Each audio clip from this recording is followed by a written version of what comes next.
Sentence কাৰেকশন আজি নতুনকৈ এটা প্ৰবেবোৰ যাতে কমন পৰে তেনেকুৱা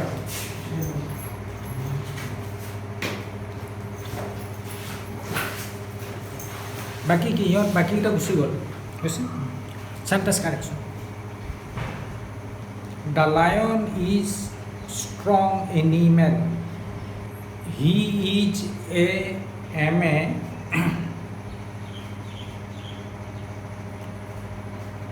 He is a m plus tobe in English.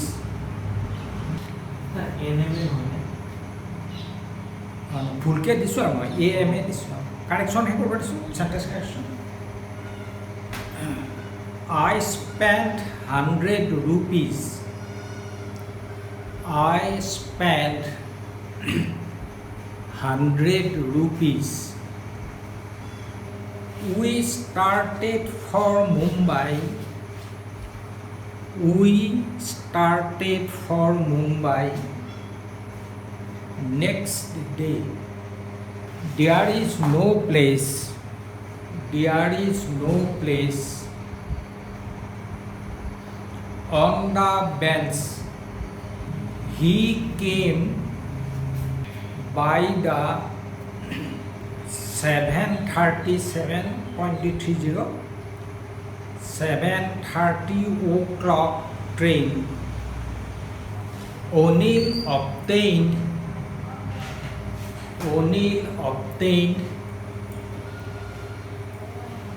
full mark in English. He got the new poetry. He got the new poetry by heart. I enjoyed the theater. I enjoyed the theater. Theatre. The weather of Assam suits me. SUITS suits me.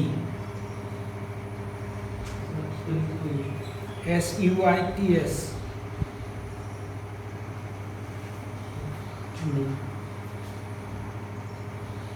My house is at Chipazar. Her hairs are long. HAIRS. Good night, sir. Comma. Have a seat. One must love his French. She is taller than me. He has come here yesterday. He did a mistake. The boy likes his mother. So likes his mother? Mother. He likes his mother. I was prevented to go there. Get on. Ever. They discussed about the matter. এই বাক্যটো চাওক তুমি কি ভুল দেখিছা এই চিটটো verb SICT বহা মানে নোটো বাদ দিয়া there is seat there is seat বুলি ক'লে কোন টেন্স নোটো নিগেটিভে বুজাইছে তোমাৰ SIT ইজ টু ভাৰ্ব হয় চিট টু ভাৰ্ব আহিল এম ইজ আৰ আহিলে ভাৰ্বৰ লগত ING থাকিব লাগিছিল sitting he is sitting seat seat মানে কোনটো কথা কৈছা তুমি জাগা জাগাখিনি বহা অৰ্থ পোৱা নাই জাগা জাগা হ'লে চিট আমি বাছৰ চিট বানাওঁতো কি এইটোতো বহা ভাৰ্ব SEAT টি তেতিয়া বাক্যটো হোৱাটো বেলেগ কথা ইয়াত নিমিলে বেলেগ কথা there is no' seat SEAT তুমি SIT লিখোঁতে সাংঘাতিক মেজৰ ভুল হৈছে এইটো এই বস্তুবিলাক আগত জানিব লাগিব ইংৰাজী জানিলে কিন্তু এইটো অপটেইন কোন টেন্সত লিখিছোঁ OPTAIN হয় অপটেইনছ হ'ব লাগে নহয় অপটেইন হ'ব লাগিব ED প্ৰেজেণ্ট টেন্সত হ'ব নে পাষ্ট টেন্সত হ'ব বাক্যটো অনিলে ইংৰাজীত ফুল মাৰ্ক পাইছে পাই নে পাইছে পাষ্ট টেন্স হ'ব লাগে অলৰেডি ইংৰাজীত হৈ গ'ল তেতিয়া ED হ'ব লাগিছিল ৱেডাৰ মানুহ ৱেডাৰৰ ক্লাইমেট পঢ়িছোঁ আমি মই কৈছোঁ শিক্ষকৰ চকুত পৰিবই বহি চাওঁতে মাই হাউচ ইন এট চিপাজাৰ ভাৰ্বকত ভাৰ্বটোৱে উঠাই দিছে তুমি ইজ ভাৰ্বটোৱে নাইকিয়া কৰিবা এইবিলাক মগজত আগত ধৰি ল'ব লাগিব তোমাৰ গড ইভিনিংটো গড ইভিনিং নহয় নেকি যা এইটো মই কথা ইংৰাজীৰ বিষয়টো হ'ল তুমি কি পঢ়িছা নহয় ভুলটো জানি যাব লাগিব শুদ্ধ পিছত পঢ়িবা যি ইংৰাজীয়ে নিলিখা তুমি এটা কুৱেশ্যন এনচাৰ দেখিছা মই কিমান ভুল ওলাইছে এটা কুৱেশ্যন এনচাৰ তোমাৰ এক অৰ্থ নহ'ব লিখি এতিয়া চাবা তুমি কাৰেকশ্যন বাদ দিয়া ভইচ বাদ দিয়া নেৰেশ্যন বাদ দিয়া এনেকুৱা কোনো কথা নাই ইংৰাজীটো শুদ্ধ হ'ব লাগে এতিয়া হেভ এ চিট এই চিট বুলি কওঁতে জাগা তেতিয়া এইটো SEAT হ'ব লাগিব চিট এটা জাগা হয়নে এটা চিট আছে নেকি সেইটোহে কৈ আছে এতিয়া এইটো চিট মানে বহা সেনেকুৱা হৈ আছে নাই এইবিলাক লিখি যাওঁতে তাৰমানে তোমাৰ মগজুৱে ক্লিক কৰি যাব লাগিব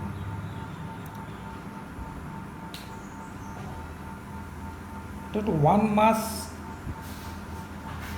মাছ লাভ হিজ এইটো পাৰা নাই বাৰু দেন শব্দটো চোৱা এইটো কম্পাৰেটিভ ডিগ্ৰী THAN আৰু ENৰ ডিফাৰেঞ্চ কি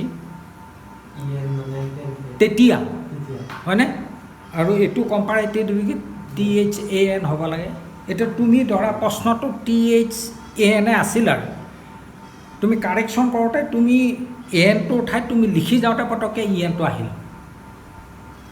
হয়নে তেতিয়াতো তুমি দেনটো কাৰেকশ্যন কৰা হৈ যাব ভুলকৈ কাৰেক্ট কৰিছে এনেই যাব আইটো কাৰেকশ্যন কৰিছে এইটো কাৰেক্ট কৰা হৈ যাব নহয় এইটো ইমান টানটো পাৰিছা সহজকেইটা বনা নাই এইটো ৰুলটো গম পাইছা নাই এইটো ৰুলটো পঢ়াই দিছোঁ তোমাক এনেই মুখস্থ লিখিছা সেনেকুৱা আৰু বাক্য দি আছিল মই কাটি গৈছোঁ তাৰমানে টান বাক্যটো সহজটো দিছোঁ তো ৰুলটো মনত ৰাখিব লাগিব তুমি নিভ পৰা নাই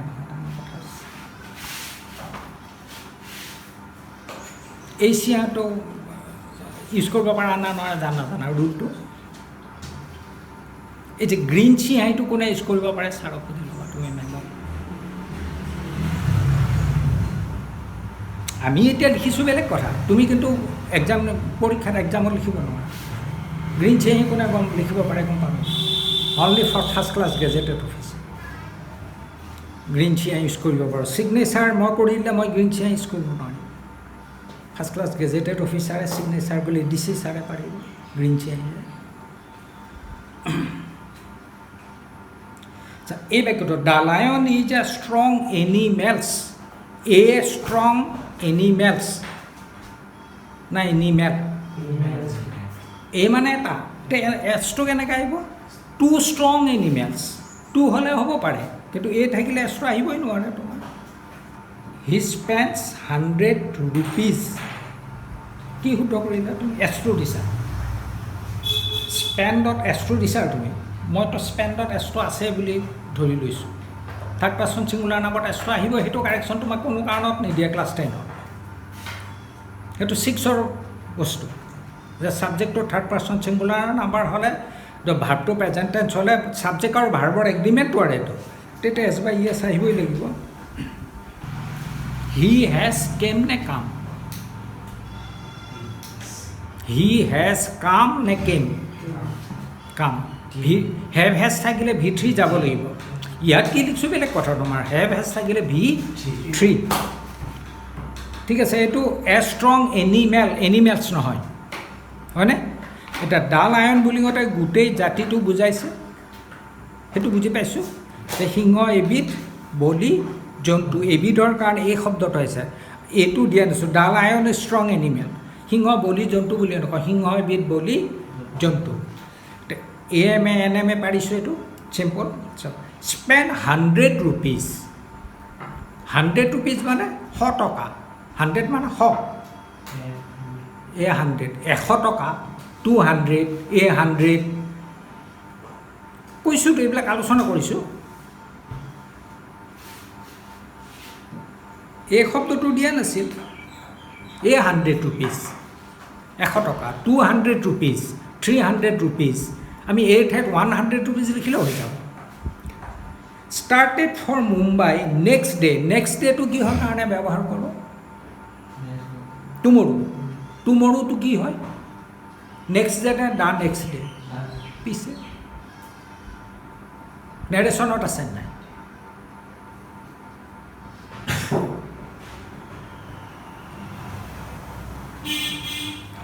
দেয়াৰ ইজ ন' প্লেচ মানে জাগা। বেঞ্চখনত জাগা নাই নে চিট নাই? চিট নাই। চিট শব্দটো বেঞ্চত চিট থাকে নেকি? বাছতহে চিট থাকে। আমি যদি there is no' seat in the বাছখনত চিট নাই, SEC লিখিব, বেঞ্চততো চিট নাথাকে। ৰুম কয়, জাগা হ'লে ৰুম। প্লেচ বুলি ক'লে কি বুজাব? তোমাৰ এইটো এটা প্লেচ, সেইটো এটা প্লেচ, তেতিয়া কি হ'ব? ন' প্লেচৰ ঠাইত room.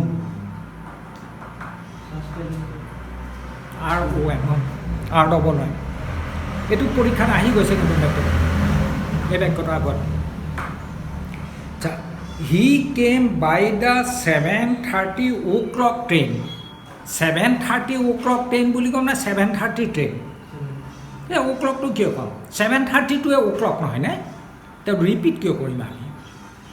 He came by the 7:30 train, 7:30 বজাৰ ট্ৰেইন। o'clockটো দৰকাৰ নাই তোমাৰ। এইটো বুজি পাইছা? ফুল মাৰ্ক নহয়, ফুল মাৰ্কছ। তাৰমানে ফুল বুলি কৈছে, ফুল বুলি ক'লে ওৱানটো ফুল হ'ব নহয়, একতকৈ বেছি আৰু, সেইকাৰণে full marks. I got the new poetry by heart শব্দটো শুদ্ধ কৰি দিছিলোঁ, HEART। হাৰ্ট মানে অন্তৰে মনেৰে। পয়েট্ৰি মানে কি বুজি পাইছোঁ বাৰু? পয়েট্ৰি বুলি কওঁতে কি বুজি পাওঁ? এটা কবিতা নে চব কবিতা? চব কবিতা। এটা কবিতা হ'লে পয়েম। সি চব কবিতাকে অন্তৰেদি পঢ়ে নে এটা কবিতাটো? পয়েম হ'ব নে পয়েট্ৰি? পয়েম হ'ব লাগে। এইটো পাইছে, এইটো মই লিখি দিছিলোঁ। I enjoy the theatre enjoy নকৰোঁ নাই, নাটকখনহে এনজয় কৰোঁ। I enjoy the play, I enjoy the drama দিব পাৰা। আচ্ছা, ৱেডাৰ আৰু আছামটো এইটো সৰু ফলা লিখিছা, SUITS SUITS। আচ্ছা, ৱেডাৰ আৰু ক্লাইমেট তুমি লিখি গৈছা, কোৱাখিনি লিখিব পাৰিছা? আচ্ছা, ৱেডাৰ আৰু ক্লাইমেটৰ ডিফাৰেঞ্চটো কি? ৱেডাৰ মানে বতৰ আৰু ক্লাইমেট মানে জলবায়ু। অসমৰ বতৰে মোক চুইট কৰে নে জলবায়ু? জলবায়ু হ'ব লাগে। বতৰ হ'লে এটা সময়ৰ এটমস্ফিয়াৰৰ অৱস্থাহে হ'ব, তেতিয়া কি হ'ব লাগিছে? Climate. My house is at Sipajhar. House বুলি কওঁতে কি বুজো? পৰিয়ালটো না এটা ঘৰ? হাউচ বুলি কওঁতে এইটো এটা হাউচ নেকি? হাউচ আৰু হোমৰ ডিফাৰেঞ্চ আছে। হোম মানেও ঘৰ, হাউচ মানেও ঘৰ। হাউচ হ'লে এটা ঘৰক হাউচ বুলি, এইটো এটা হাউচ, সেইটো এটা হাউচ, সেইটো এটা হাউচ। কিন্তু এণ্টায়াৰ গোটেই এইখিনিক আমি কি বুলি কওঁ? হোম। হোম বুলি কওঁতে মানে চোতালকে, ৰান্ধনীঘৰকে, ড্ৰয়িং ৰুমকে যিকেইটা ঘৰ আছে গোটেইখিনি হোম। এতিয়া মোৰ ঘৰ বুলি কওঁতে এটা ঘৰৰ কথা কোৱা নাই নহয়, তেওঁ পৰিয়ালটোৰ কথা কৈছে, ঘৰখনৰ কথা কৈছে, ঘৰটো নহয় ঘৰখন। এতিয়া ঘৰখন বুলি ক'লে হোম। মনত থাকিব এইবিলাক, বাক্য ৰচনাত লাগিব যে মোৰ ঘৰ অমুকত, এতিয়া হাউচ লিখিলে নহ'ব। কিন্তু হাৰ হেয়াৰ্ছ ইজ লং, হেয়াৰ্ছ নহয়, হেয়াৰৰ প্লুৰেল নাম্বাৰ নাই। লিখিছোঁ আমি ছিংগুলাৰ নাম্বাৰ প্লুৰেল নাম্বাৰ লিখিছিলোঁ, হেয়াৰৰ হেয়াৰ্ছ নাই। চুলিৰ আকৌ কি প্লুৰেল নাম্বাৰ থাকিব? ছিংগুলাৰ প্লুৰেল চুলি নাথাকে ন, always singular number. Good night sir, have a seat. নাইটটো কি হ'ব লাগে?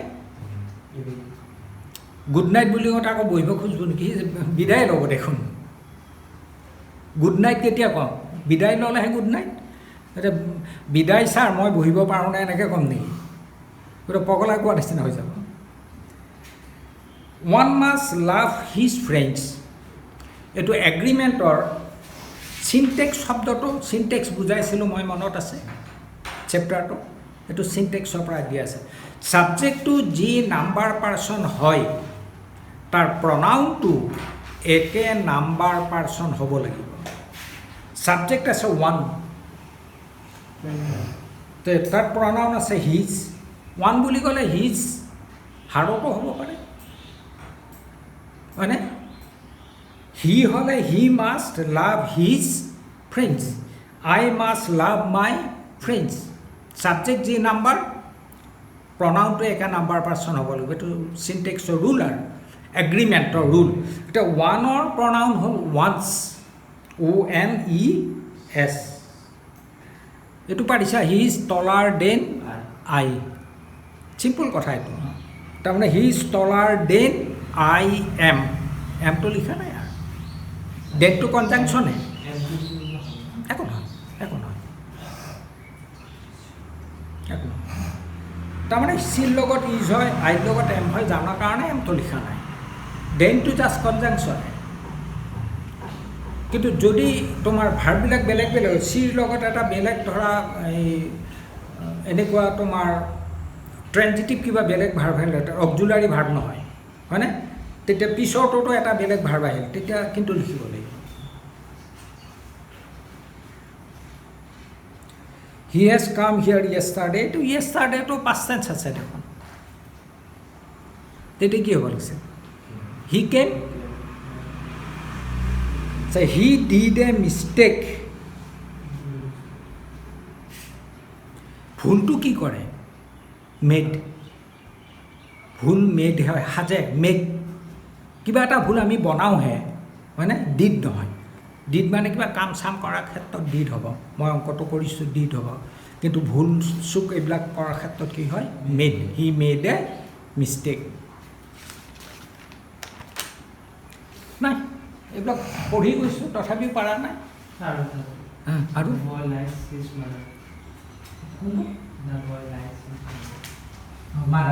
যে লাভ আৰু লাইক, লাভ মানেও ভাল পোৱা, লাইক মানেও ভাল পোৱা, ক'ত কেতিয়া ব্যৱহাৰ লাভ হ'ব লাগিছে। হিউমেন বিয়িঙৰ ক্ষেত্ৰত তাৰমানে কি? লিভিং বিয়িংছৰ ক্ষেত্ৰত লাভ, মানে মই কিতাপখন ভাল পাওঁ নহয়, লাইক। তাৰমানে নন লিভিং থিংছৰ ক্ষেত্ৰত লাইক, আৰু লিভিং থিংছৰ ক্ষেত্ৰত লাভ। ডিছকাছৰ লগত প্ৰিপজিশ্যন এবাউট নাহে, দে ডিছকাছ দ্য মেটাৰ। সিহঁতে বিষয়টো আলোচনা কৰিছিল, বিষয়টোৰ বিষয়ে আলোচনা কৰিছিল বুলি নকওঁ না, এবাউট হ'লে বিষয় হ'ব। সিহঁতে বিষয়টো আলোচনা কৰিছিল। এই যে মই তুমি আৰু এটা প্ৰিভেণ্ট, এই শব্দটো মই কৈ দিছোঁ, ৰুলটো জানিছা? এই বেগত মই আৰু এটা লিখি দিছোঁ।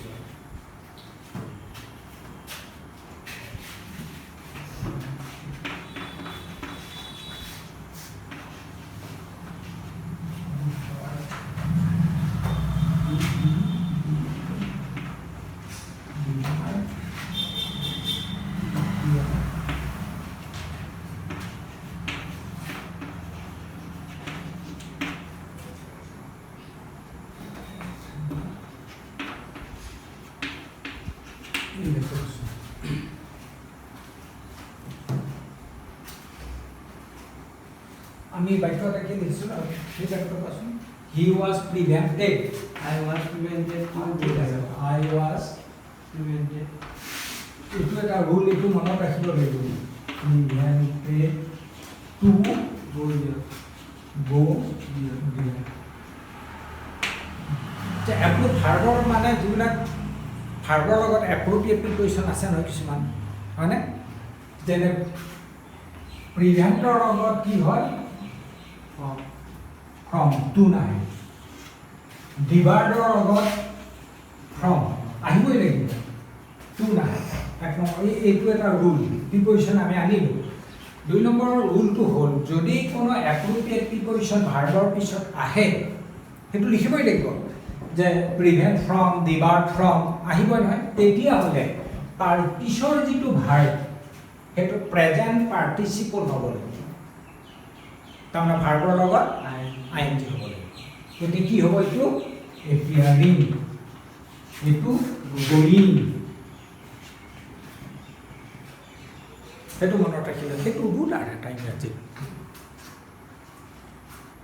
তেনেকৈ ৰিফ্ৰেইনৰ লগত ফ্ৰম আহিব তেতিয়া আই এন জি আহিব ৰিফ্ৰেইন ফ্ৰম গয়িং দিয়াৰ এনেকুৱা